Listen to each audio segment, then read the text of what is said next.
I knew things were about to go sideways the moment Bryce dropped the word synergy unironically during his first all-hands meeting. That smug little trust fund baby came strutting in wearing his designer sneakers and quarter zip like he'd just invented the concept of running a business. Not inherited a corner office from the man who built this place from nothing. Name's Jim Cooper, and I'm 52 years old. Spent 10 years in the Navy before trading my uniform for a corporate badge 27 years ago. Thought I'd seen every kind of storm there was. Turned out I was wrong. I've been with High-On Systems since back when our servers were held together with duct tape and prayers, and our marketing team was whoever could throw together a halfway decent PowerPoint. I was there before the funding rounds, before we outgrew 2 office buildings, and long before anyone had heard of Bryce Kellerman with his MBA and his daddy issues. High-End Systems specializes in enterprise cybersecurity infrastructure, the kind of behind-the-scenes work that keeps Fortune 500 companies from getting their data stolen by kids in hoodies. We're not flashy, but we're essential. Defense contractors, financial institutions, healthcare networks, they all depend on our security protocols to keep their systems locked down tight. The founder, Arthur Hyan, built this company from a folding table in a rented storage unit. Good man, solid. He used to say, "Jim, processes make permanence," and I made sure every process had a paper trail, a timestamp, and a backup. When you've been somewhere long enough, you don't need a fancy title to know your worth. Technically, I was Chief Operations Officer. Internally, I was the guy you called when procurement stalled, compliance panicked, or legal forgot which version of the charter we were using. I kept the whole machine running without needing to raise my voice or send passive-aggressive emails with 17 people copied. Just got things done. That's how you do it. 27 years of vendor relationships don't build themselves. Neither do the compliance protocols that kept us audit-ready for government contracts, or the operational procedures that let us scale from 12 employees to over 200 without losing a single client to data breach. Then Arthur got sick, started fading about a year ago. Quietly at first, missed meetings, forgotten names, long pauses in conversations where he used to be sharp as a tack. He still had his moments, but the board got nervous. Nervous boards do stupid things, like handing control over to Bryce, Arthur's nephew, who once asked if we could just use AI to write our compliance reports. I wish I was making that up. From the second Bryce set foot in the office with his Tesla and his fake humility speech about honoring legacy while embracing innovation, I knew there was a countdown timer over my head. He made this big presentation about modernizing legacy systems while never once looking me in the eye. His eyes were usually glued to his phone anyway, scrolling through whatever crypto guru was promising to multiply his trust fund. I started noticing things. Small things first. My calendar permissions got restricted for no reason anyone could explain. People I'd trained were suddenly copying me on emails instead of just talking to me directly. Then I overheard him in the hallway telling HR I had museum energy. Museum energy. Like I was some dusty artifact taking up space. Here's the thing about being underestimated. It gives you time. Quiet time. The kind where you go back through old files, pull up those PDFs nobody's opened since 2008, and remember every handshake deal that ever mattered. Arthur and I had an understanding built over 17 years. He trusted me to safeguard the company's foundation.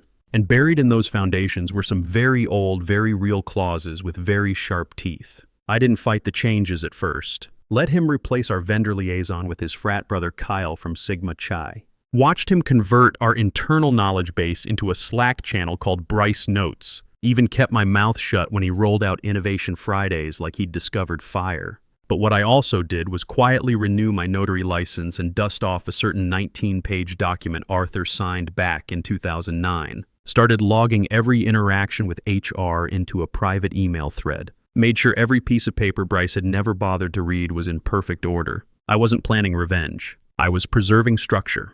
The structure he was too arrogant to understand. Because here's what they don't teach you in business school.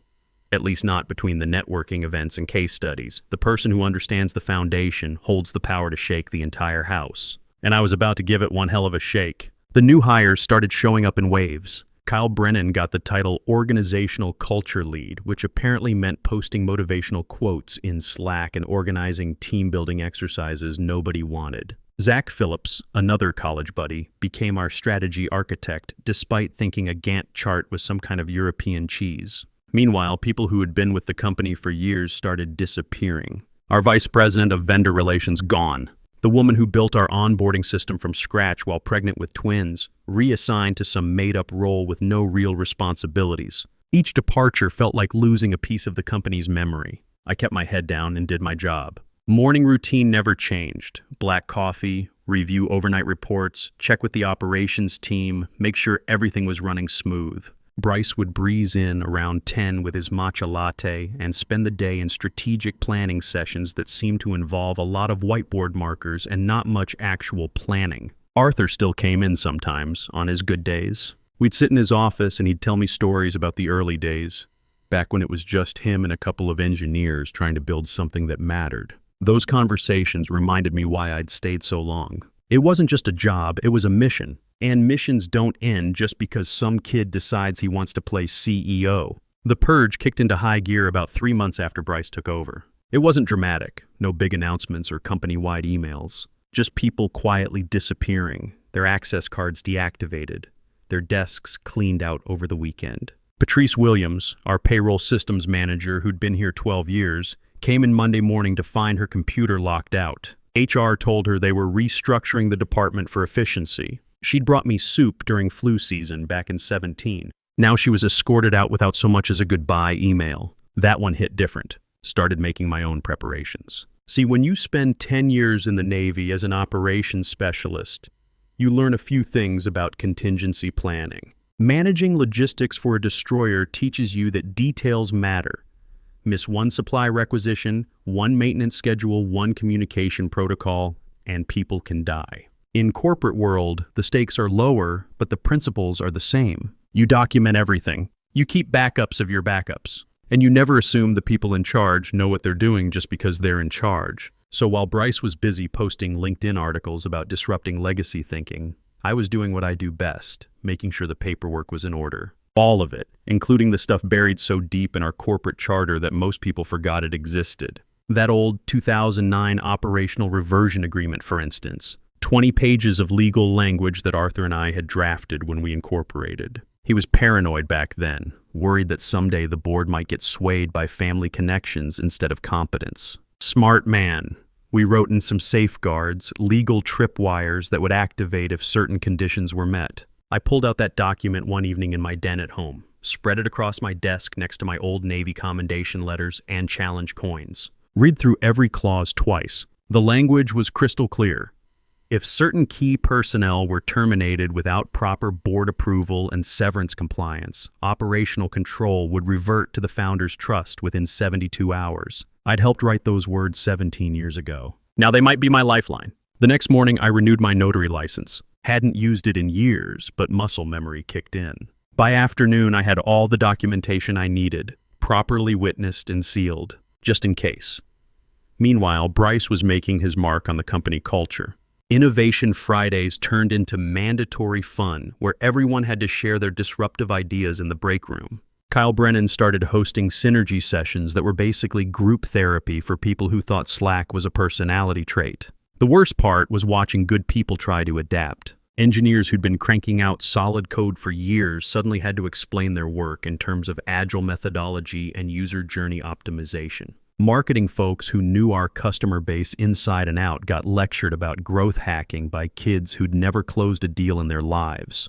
I kept my mouth shut and my head down, but I also kept my eyes open. Bryce's morning routine was predictable. Roll in around 10 with his matcha latte and Tesla earbuds, check his crypto portfolio, then spend an hour scrolling through startup podcasts while pretending to review reports. The man couldn't focus on one thing for more than 5 minutes unless it involved his phone. His afternoon strategic planning sessions usually meant Kyle and Zach hanging out in the conference room, throwing around buzzwords and drawing circles on the whiteboard. I walked past one day and heard them debating whether our customer service approach was disruptive enough. These guys were talking about disrupting customer service, like helping people who paid us money was some kind of outdated concept. That's when I knew for sure this wasn't going to end well for any of us. The writing was on the wall by the time they started messing with my access permissions. Nothing dramatic, just little restrictions here and there. Couldn't view certain budget reports anymore. Got locked out of the vendor management system I'd been using for 15 years. When I asked IT about it, they said it was part of a security audit. Security audit. Right. Then came the calendar restrictions. Meetings I'd been part of for years suddenly had new attendee lists that didn't include me. Strategy sessions where they discussed operations decisions without the actual operations officer. I'd get forwarded the notes later, usually with some comment about keeping legacy stakeholders informed. Legacy stakeholders. That's what I'd become. The final straw was overhearing Bryce in the hallway talking to someone from HR. Museum energy, he said, like he was describing a particularly stubborn stain. We need to modernize the whole operational mindset. Some people are just too comfortable with the old ways. I didn't react, didn't say anything, just filed it away with all the other documentation I'd been collecting. But that night, sitting in my den with a beer and looking at the photos from my Navy days, I made a decision. If Bryce wanted to play hardball, I'd show him what 27 years of institutional knowledge could do when properly motivated. The next morning, I started making calls, not to lawyers or headhunters, to people who mattered. Old contacts at vendor companies who'd been doing business with us since the early days. Regulatory folks who knew our compliance history. Board members I'd worked with during the transition periods when Arthur was setting up the corporate structure. Quiet conversations. Professional check-ins. Just making sure everyone had my direct contact information in case anything unusual happened with the company's operational continuity. Because in my experience, when someone starts talking about removing legacy stakeholders, they usually don't stop to think about what happens when all that legacy knowledge walks out the door. Arthur came in that Tuesday, one of his better days. We sat in his office and he asked me how things were going with the transition. I could have told him about the access restrictions, the calendar games, the museum energy comment. Instead, I just said things were moving along and asked him about his health. "Jim," he said, looking out the window at the parking lot where his nephew's Tesla was taking up 2 spaces, "I want you to know I've always trusted your judgment. Whatever happens, I know you'll do the right thing." He didn't know about Bryce's plans. Didn't know his nephew was systematically dismantling everything he'd built. But somehow he knew I'd handle it. That's when I realized this wasn't just about my job anymore. It was about preserving what Arthur had created, protecting the people who'd helped build it, and making sure 27 years of hard work didn't get flushed down the drain by someone who thought disruption was a business strategy. The mission parameters were clear. Time to execute. It happened at 7:59 a.m. on a Tuesday, because of course it did. Only a coward schedules a termination meeting before most people have poured their first cup of coffee. I was still locking my car in the garage when the meeting invite popped up on my phone. Subject line, quick sync. Location, HR conference room B. Sent at 7:56 a.m. No context, no agenda, just corporate speak for you're done. Bryce was already there when I walked in, legs crossed, sipping some green sludge from a mason jar like he'd just rolled out of a yoga retreat. Melissa Torres, our HR director, sat beside him looking like she'd rather be anywhere else on the planet. I gave her a nod. She didn't return it. He didn't waste time on pleasantries. "Jim," he said, like my name left a bad taste in his mouth. "We've been evaluating our organizational strategy, and after a lot of difficult discussions," he actually smiled here, the little weasel, "we've decided to sunset your role as part of our modernization initiative." Sunset, like I was a failed email campaign. I didn't react. Just tilted my head the way you do when someone tries to explain why the sky is green. Let him keep talking. "We really appreciate your historical contributions," he continued, dragging out the word historical like I was something they'd dug up in an archaeological dig. "But it's important to stay relevant in today's landscape." That was the gift right there. The phrase that told me everything I needed to know. He wasn't just cutting dead weight. He thought this was a teaching moment. "Consider this your final lesson," he said, like he was some kind of startup sensei. I smiled, tight-lipped, no teeth, just a professional acknowledgement. Stood up, picked up my coffee mug, then set it back down. Wasn't going to need it where I was going. The walk to the elevator felt like the longest parade I'd ever been in, except nobody was clapping.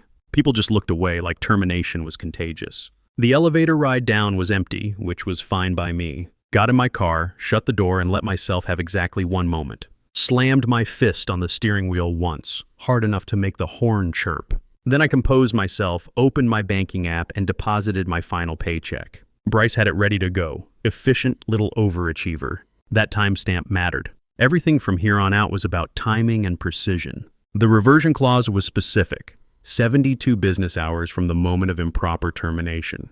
Arthur had insisted on that time frame back in 2009, long enough for cooler heads to prevail, short enough to prevent prolonged chaos. We'd written it assuming any future board would want to correct a mistake quickly rather than let the company drift without operational leadership. Next stop, Notary Public. I had the letter already printed, sealed, and labeled for the board's general counsel. All it needed was the official stamp. The notary raised an eyebrow when she read the first line, but didn't ask questions. Just signed, stamped, and slid it back across the counter. Then came the courier service. I'd set up same-day delivery 2 weeks ago, just in case. The driver asked if it needed a signature confirmation. Told him yes, but only from the company's general counsel, Lisa Hartwell.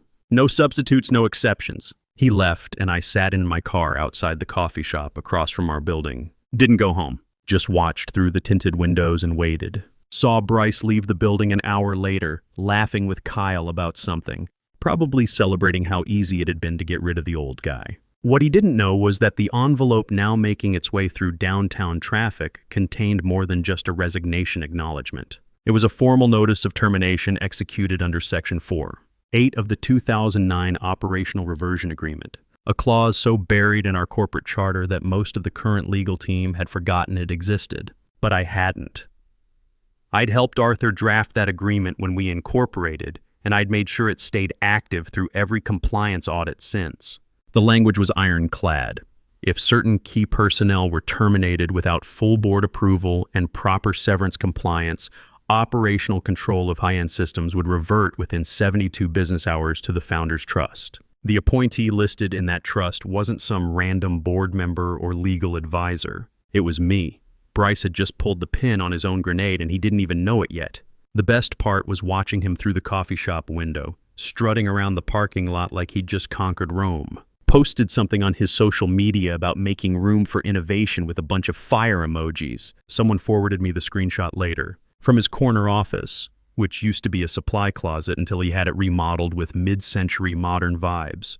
He was probably already planning his next round of terminations, ordering catered lunch for the team, celebrating what he thought was his graceful removal of legacy friction. I wasn't surprised. Bryce had all the emotional depth of a puddle. What I was counting on was his arrogance. The same arrogance that made him wave off the legal memo his assistant probably slid under his smoothie that afternoon.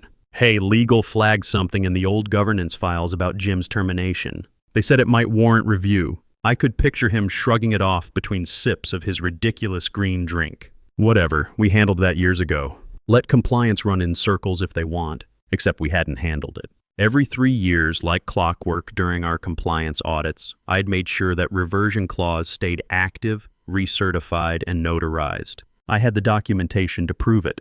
Most of the current team wasn't around in 2009.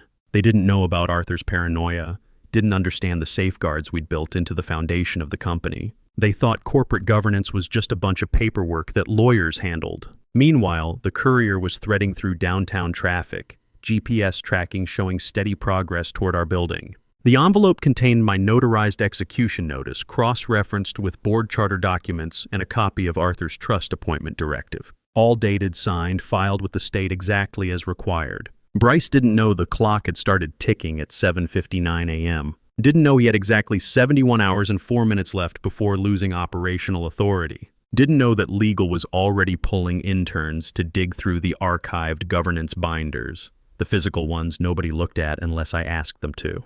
By 12:03 p.m., my phone showed the delivery confirmation. Signed for by Lisa Hartwell, General Counsel, Haiyan Systems. I had my paper trail, timestamps, emails, tracking confirmations, even a recorded voicemail to my personal attorney noting the event. All within the 72-hour window. That evening, I got a single-line email from Lisa. Please confirm whether you've executed the reversion clause as outlined in Article 4(8). I replied, executed, time-stamped, and delivered as required. Effective immediately. Best regards, Jim Cooper. Then I sat back, opened a beer, and watched the Slack notifications pile up on my old phone. The whispers had begun. They just didn't know it was already too late. By Thursday morning, the walls were sweating. Bryce hadn't shaved in 2 days. His once perfect hair was sticking up like he'd been running his hands through it all night, which he probably had. The startup swagger he wore like cologne had curdled into something desperate. The board had been in emergency session since Wednesday afternoon. Phones off, no assistants, just 12 people in a room trying to figure out whether their company was about to face a legal crisis that could affect every government contract we held. When cybersecurity firms lose operational continuity, Federal clients don't wait around to see how it plays out. Lisa Hartwell had spent the night reviewing every page of our corporate charter, and what she'd found wasn't making anyone happy, especially not Bryce. I got 6 voicemails from him that morning. The first one was still cocky. "Hey Jim, look, maybe we got off on the wrong foot here. Let's talk this through like professionals." The second had some wobble in it. "I think there might be some kind of misunderstanding. Legal's kind of freaking out, and I'd love to clarify a few things." By the 6th message, he wasn't even trying to hide the panic. "Jim, please, just call me back. We can work something out." I didn't call back. Sometimes silence says more than words. Meanwhile, inside High-On headquarters, the executive Slack channels had turned into a digital riot. Someone, probably from the board, had leaked that there was a legacy clause situation under legal review. By noon, our PR team had fielded a dozen calls from tech journalists who'd caught wind of executive instability at a mid-sized systems company. One local news station sent a camera crew to the front steps. They got footage of Kyle Brennan having what looked like a panic attack in the parking lot when a reporter asked him about operational continuity concerns. Bryce tried damage control with a company-wide email about collaborative leadership transitions and elevating institutional knowledge to advisory roles. Legal wouldn't approve it. Said it could be interpreted as confirmation that he'd lost operational authority.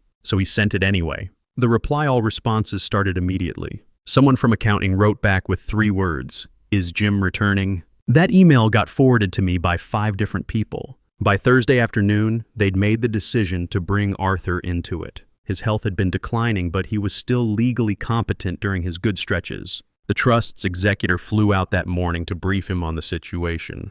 Bryce wasn't allowed in the room. Instead, Lisa Hartwell went, along with 2 board members and a court reporter. They returned 3 hours later looking like they'd just witnessed something they couldn't quite process. Lisa placed her notes on the conference table and said quietly, "The founder has been informed of the clause activation and the pending reversion. He was shown the notarized documents, the timestamps, and the trust directive." Meredith Walsh, the board chair, asked, "Did he understand the implications?" Lisa nodded, completely. When we showed him the name of the designated appointee, he smiled and said, "Jim always was the most thorough person I ever met." That word, "smiled," hit Bryce like a physical blow. He dropped into his chair like someone had cut his strings. "This is insane," he said to the room. "You're letting some old document override a 9-figure company because of what? Nostalgia?"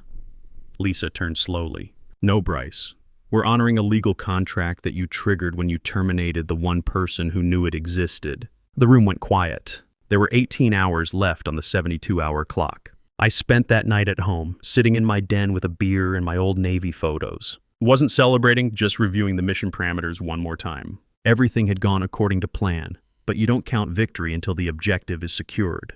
At exactly 8 a.m. on Friday morning, the courier arrived at the boardroom with my final documentation package. Same guy who delivered the termination notice 3 days earlier. This time, he was carrying the operational transfer paperwork, properly notarized and sealed. The board was already assembled when I walked in. Same conference room where Bryce had given his synergy presentation 6 months ago. But this time, every person seated had the look of someone who'd learned not to underestimate the fine print. I didn't make a speech, didn't gloat or grandstand, just walked to the head of the table, connected my flash drive to the presentation system, and pulled up a simple company-wide message: "Steady hands, steady course. Back to work."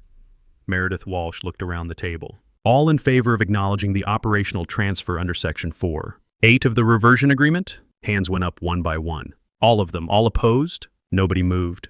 Bryce cleared his throat from his seat by the window. "You can't be serious. You're just gonna hand him the keys like this is some kind of corporate fairy tale?" I finally looked at him directly. Kid looked like he'd aged 5 years and 3 days. "Bryce," I said, keeping my voice level. "Nepotism's cute until it hits the charter." Security entered the room without being called. Professional courtesy. I'd asked them to be discreet about it. Bryce stood up, adjusting his wrinkled quarter zip. "Don't bother," he said, trying to salvage some dignity. "I can find my own way out."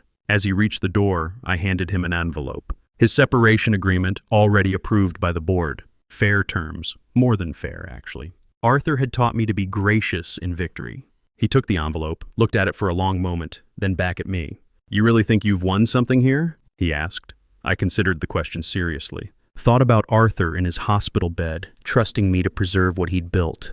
About Patrice Williams and all the other good people who'd been shown the door for no reason except somebody's ego. About 17 years of getting up every morning and doing the work that mattered. Bryce, I said, this was never about winning. It was about finishing the mission. He left without another word. I heard his Tesla start up in the parking lot a few minutes later. The room was quiet after he was gone. Lisa Hartwell was packing up her files. Meredith Walsh was already checking her phone for the next crisis. Just another day in corporate America.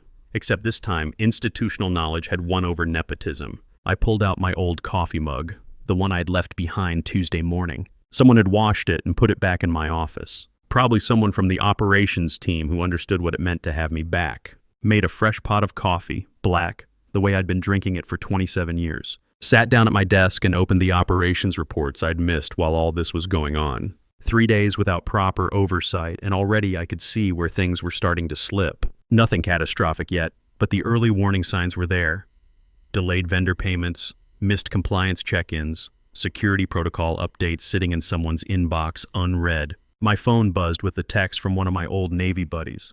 Heard through the grapevine you had some excitement at work. Everything squared away? I typed back, mission accomplished. Because that's what this was, really. Not revenge, not some dramatic corporate coup. Just a professional completing his assigned duties under changing conditions. The way we'd been trained to do. Arthur came by the office that afternoon, one of his better days. We sat in his old chair by the window, looking out at the parking lot where Bryce's Tesla used to take up 2 spaces. You did good, Jim, he said. Company's in steady hands now. I nodded. That was always the plan, sir. I know, he said. That's why I put your name in that envelope 17 years ago. Outside, the afternoon shift was changing over. Engineers heading home to their families, night security coming on duty, cleaning crew getting ready for their rounds. The same rhythm that had been running this place since before Bryce was old enough to spell disruption. Some things are worth preserving. Some missions are worth finishing. And sometimes the best revenge is just doing your job right. I finished my coffee, locked up my office, and headed home. Tomorrow was Monday. There'd be operations reports to review, vendor calls to make, compliance audits to schedule. The real work of running a company, just the way it should be.